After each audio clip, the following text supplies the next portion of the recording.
Tata mutual fund 1,000 ರೂಪಾಯಿ SIP ಹೂಡಿಕೆ 1.07 ಕೋಟಿ ಗಳಿಕೆ. ನಮಸ್ಕಾರ ವೀಕ್ಷಕರೇ, ನೀವು ನೋಡ್ತಾ ಇದ್ದೀರಾ ವಿಶ್ವವಾಣಿ ಮನಿ. ನಾನು ಕೇಶವ್ ಪ್ರಸಾದ್. ವೀಕ್ಷಕರೇ, ಟಾಟಾ ಮ್ಯೂಚುವಲ್ ಫಂಡ್ಗೆ ಈಗ 31 ವರ್ಷ ಭರ್ತಿಯಾಗಿದೆ. ಈ 31 ವರ್ಷಗಳ ಅವಧಿಯಲ್ಲಿ ಹೂಡಿಕೆದಾರರಿಗೆ ಉತ್ತಮ ಲಾಭವನ್ನು ಈ ಫಂಡ್ ಕೊಟ್ಟಿದೆ.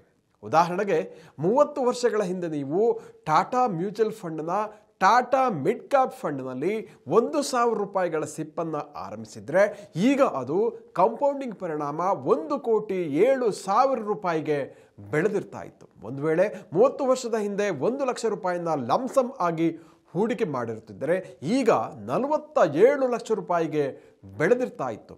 ಅಂದರೆ ಲಾಂಗ್ ಟರ್ಮ್ಗೆ ಉತ್ತಮ ಆದಾಯವನ್ನು, ದೊಡ್ಡ ಸಂಪತ್ತನ್ನು ಹೂಡಿಕೆದಾರರಿಗೆ ಈ ಟಾಟಾ ಮ್ಯೂಚುವಲ್ ಫಂಡ್ ಕೊಟ್ಟಿದೆ. ಟಾಟಾ ಮ್ಯೂಚುವಲ್ ಫಂಡ್ ದೇಶದ ಹಳೆಯ ಮ್ಯೂಚುವಲ್ ಫಂಡ್ಗಳಲ್ಲಿ ಒಂದು. ಟಾಟಾ ಮ್ಯೂಚುವಲ್ ಫಂಡ್ ಹೌಸ್ಗಳಲ್ಲಿ ಎರಡನೆಯ ಅತ್ಯಂತ ಹಳೆಯ ಫಂಡ್ ಇದಾಗಿದೆ.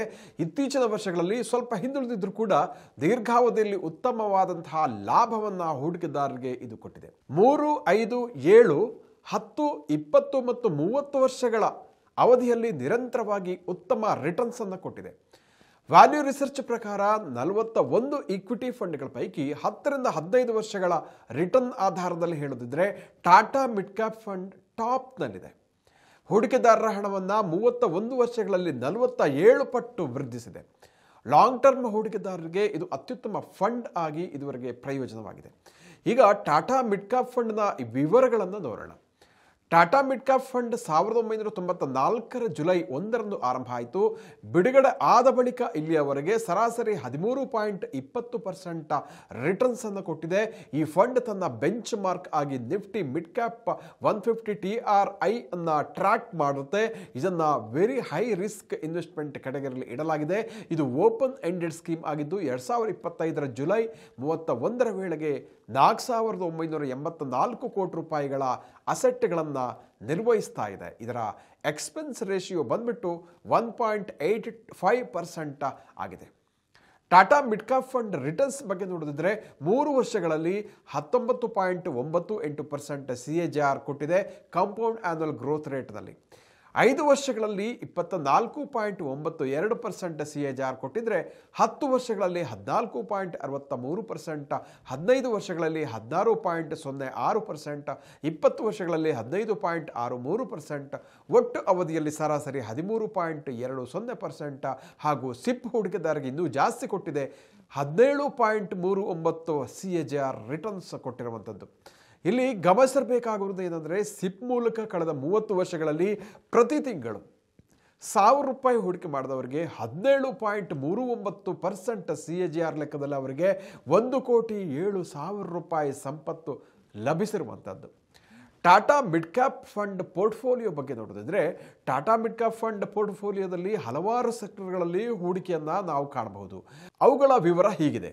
ಮ್ಯಾಕ್ಸ್ ಫೈನಾನ್ಷಿಯಲ್ನಲ್ಲಿ 3.31%, ಆಲ್ಕೆಮ್ ಲ್ಯಾಬೊರೇಟರೀಸ್ನಲ್ಲಿ 2.82%, ಕಮಿನ್ಸ್ ಇಂಡಿಯಾದಲ್ಲಿ 2.64%, AU ಸ್ಮಾಲ್ ಫೈನಾನ್ಸ್ ಬ್ಯಾಂಕ್ನಲ್ಲಿ 2.53%, UPLನಲ್ಲಿ 2.40%, ಪತಂಜಲಿ ಫುಡ್ಸ್ನಲ್ಲಿ 2.39%, ಜುಬಿಲೆಂಟ್ ಫುಡ್ ವರ್ಕ್ಸ್ನಲ್ಲಿ 2.37% ಹಾಗೂ ಲುಪಿನ್ನಲ್ಲಿ 2.32% ಇನ್ವೆಸ್ಟ್ಮೆಂಟನ್ನು ಮಾಡಿರುವಂಥದ್ದು. ಹಾಗಾದರೆ ಮುಂದೆಯೂ ಇದೇ ರೀತಿಯಲ್ಲಿ ಟಾಟಾ ಮಿಡ್ ಕ್ಯಾಪ್ ಫಂಡ್ ಆದಾಯ ಕೊಡುತ್ತಾ?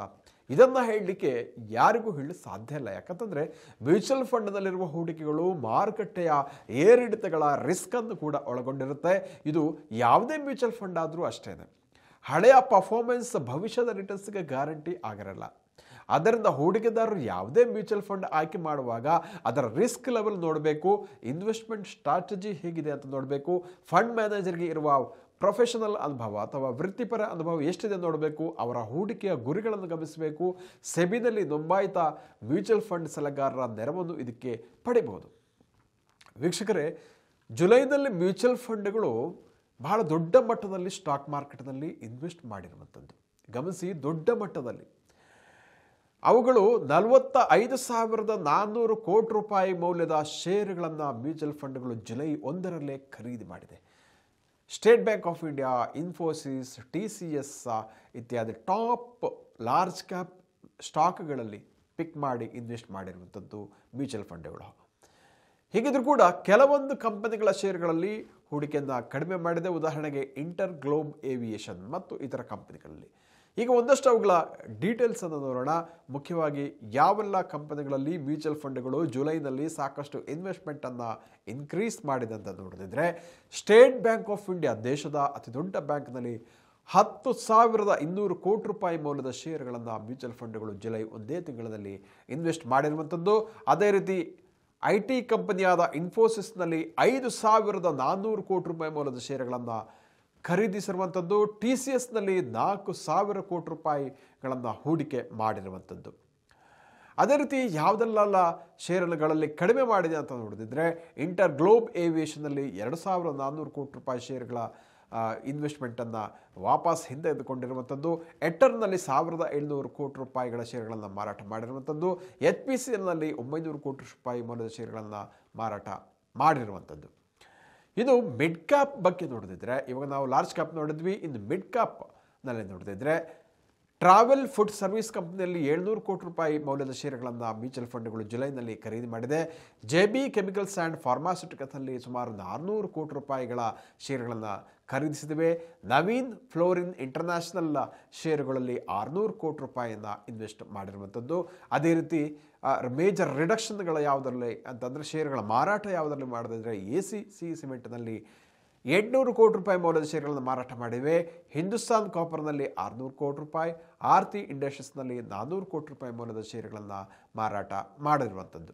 ಅದೇ ರೀತಿ ಸ್ಮಾಲ್ ಕ್ಯಾಪ್ ಸೆಗ್ಮೆಂಟಲ್ಲಿ ನೋಡಿದ್ರೆ, ಕೀ ಎಡಿಷನ್ಸ್ ವೇರ್, ಮ್ಯಾರಥಾನ್, ನೆಸ್ಸೋ, ಜೆನ್ ಕಂಪ್ನಿಯಲ್ಲಿ 500 ಕೋಟಿ ರೂಪಾಯಿ ಮೌಲ್ಯದ ಷೇರುಗಳನ್ನು ಇನ್ವೆಸ್ಟ್ ಮಾಡಿದೆ. ಇಂಡಿಯಾ ಶೆಲ್ಟರ್ ಫೈನಾನ್ಸ್ನಲ್ಲಿ 400 ಕೋಟಿ ರೂಪಾಯಿ ಹಾಗೂ ಎಲಾನ್ ಹರಿನ್ ಇಂಡಸ್ಟ್ರೀಸ್ನಲ್ಲಿ 300 ಕೋಟಿ ರೂಪಾಯಿ ಮೌಲ್ಯದ ಷೇರುಗಳನ್ನು ಬೈ ಮಾಡಿರುವಂಥದ್ದು. ಅದೇ ರೀತಿ ಕೀ ರಿಡಕ್ಷನ್ ಯಾವುದಲ್ಲ ಅಂತಂದರೆ, ರ್ಯಾಲಿಸ್ ಇಂಡಿಯಾದಲ್ಲಿ 100 ಕೋಟಿ ರೂಪಾಯಿ, ಆದಿತ್ಯ ಬಿರ್ಲಾ ಫ್ಯಾಷನ್ನಲ್ಲಿ 100 ಕೋಟಿ ರೂಪಾಯಿ ಮೌಲ್ಯದ ಷೇರುಗಳನ್ನು ಮಾರಾಟ ಮಾಡಿರುವಂಥದ್ದು. ವೀಕ್ಷಕರೇ, ಇಂತಹ ಮತ್ತಷ್ಟು ಉಪಯುಕ್ತ ವಿಡಿಯೋಗಳಿಗೆ ವಿಶ್ವವಾಣಿ ಮನಿ ಯೂಟ್ಯೂಬ್ ಚಾನಲನ್ನು ವೀಕ್ಷಿಸಿ, ಸಬ್ಸ್ಕ್ರೈಬ್ ಮಾಡಿ. ಅದೇ ರೀತಿ ಜೊತೆಗೆ ನಿಮಗೆ ಯಾವುದಾದ್ರೂ ಪ್ರಶ್ನೆಗಳಿದೆ ಅಥವಾ ಯಾವುದಾದ್ರೊಂದು ಷೇರುಗಳ ಬಗ್ಗೆ, ಮ್ಯೂಚುವಲ್ ಫಂಡ್ ಸ್ಕೀಮ್ ಬಗ್ಗೆ ತಿಳಿಬೇಕು ಅಂತ ಇದ್ದರೆ ಕಮೆಂಟ್ ಬಾಕ್ಸ್ನಲ್ಲಿ ತಿಳಿಸಿ ಅಂತ ಕೇಳ್ಕೊಳ್ತಾ ಇದ್ದೀನಿ.